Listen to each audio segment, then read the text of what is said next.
So let's begin around the 1st of May of 2014. My son is finishing up his first year as a freshman in college out in California. And I go out to visit him, and he seems to be doing really well. He looks good. He seems to be in a good mood. We spent a couple days together. I actually went to a beach house down at Marine Base there and spent a couple days on the beach. And I was looking at him, kind of smiling at him one time, and he said, "Hey, Dad, what are you looking at?" And I said, "Nah, you're looking pretty good." He's, Dad, I'm in a pretty good place. You must have done something right." Like, score that one. That's a win, right, as a parent. And then 7 months later, on the 23rd of November 2014, in an apartment just about a mile outside of the campus where he was going to college now as a sophomore in his first semester of his sophomore year, he takes his own life. So I'd always been a student of the humanities. That's my college and educational background. Philosophy, poli-sci, a little bit of foreign languages thrown in there. And so I'd always kind of been a student of the human condition.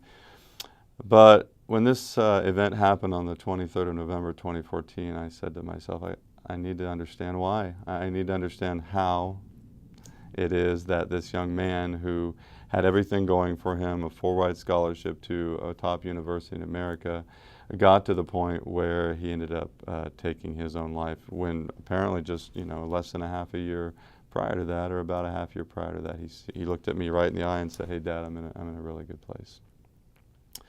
So along that journey, when you start looking at the human condition, I've really come to realize that there are lots of aspects to it, but three primarily areas where you have to really of which you really need to be cognizant. You need to be cognizant of what I would call philosophy, in the sense of in ethics, how do we find out what's right and what's wrong, and how do we act correctly? But then number two, once you figure out what's right and what we ought to be doing as human beings and acting correctly, we need to look at the biology of the brain, because this is what drives our behavior. We don't understand really the power of habit in our lives, for instance, the physiology of the brain and how biology drives our habits.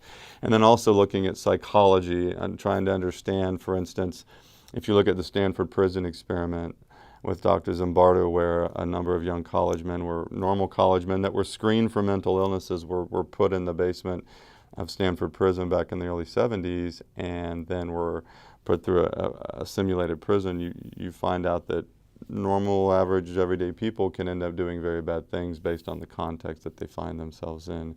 And so I've spent the last 2 years now, we're in December here of 2016, really studying this human condition and trying to figure out what happened here. And what I've come to find out is that all those things that I just mentioned played a role in my son's life. And in the Air Force, we do a really good job, I think, of teaching people personal resilience. We have a great resiliency program. We have the Wingman Toolkit, which I would encourage everyone to go use. We have the 4 pillars of resiliency, and those are all great.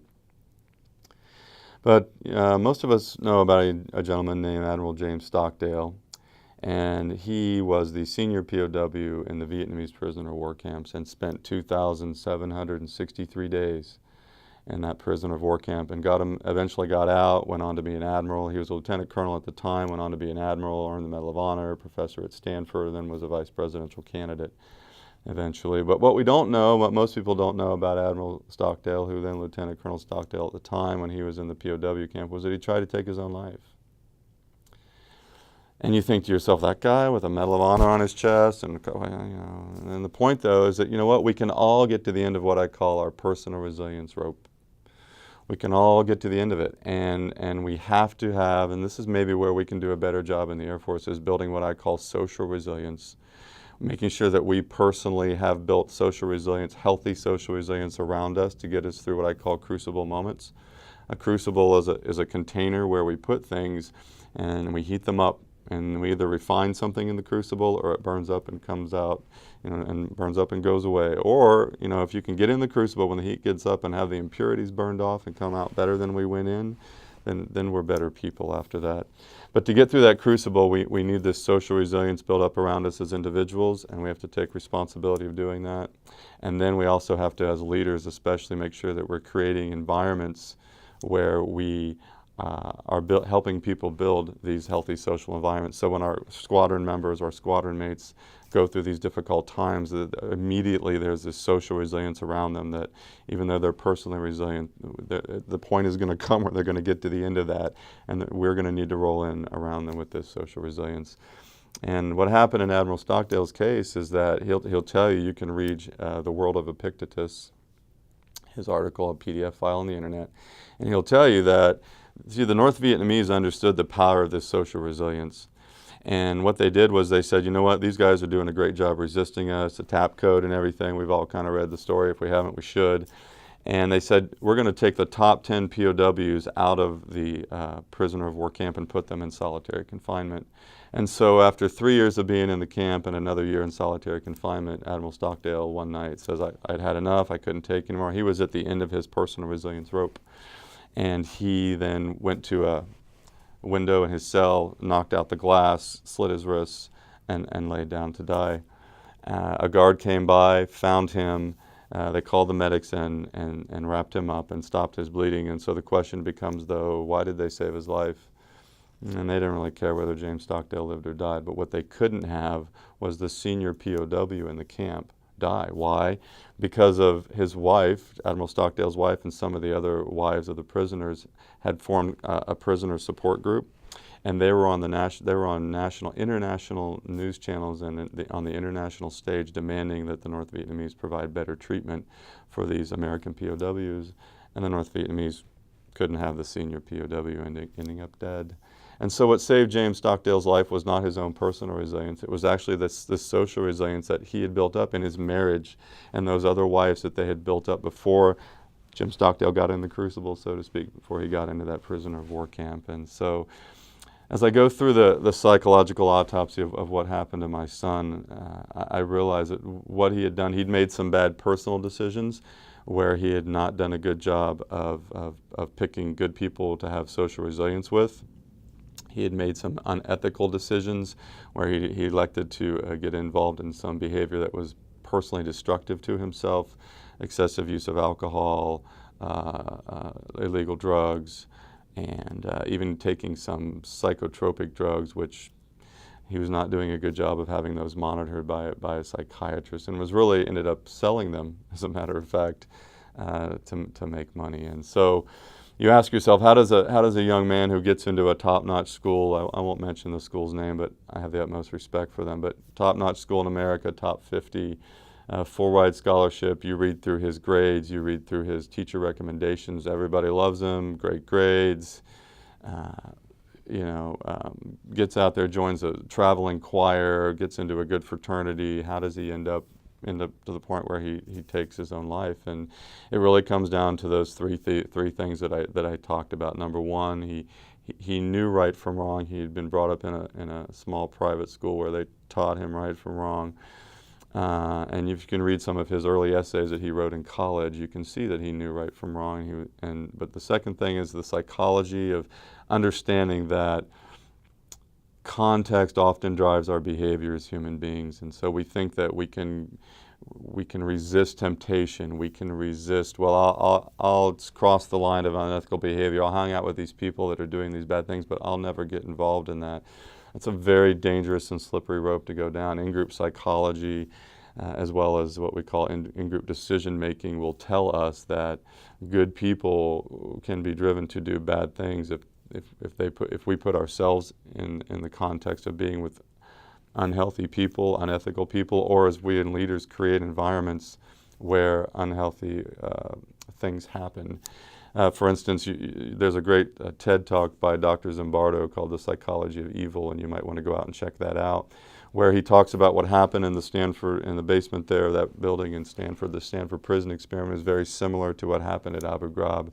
That it's not necessarily that, well, we just got unlucky, we just got unlucky at BMT, we just got unlucky at Abu Ghraib, we just got unlucky in the Stanford prison experiment, we just got unlucky with the nuclear cheating scandal, we just got unlucky that a bunch of bad people happened to get together and they did bad things. Maybe it's not so much that we have a bunch of bad apples, but maybe oftentimes the environment that we create for people then is a bad barrel.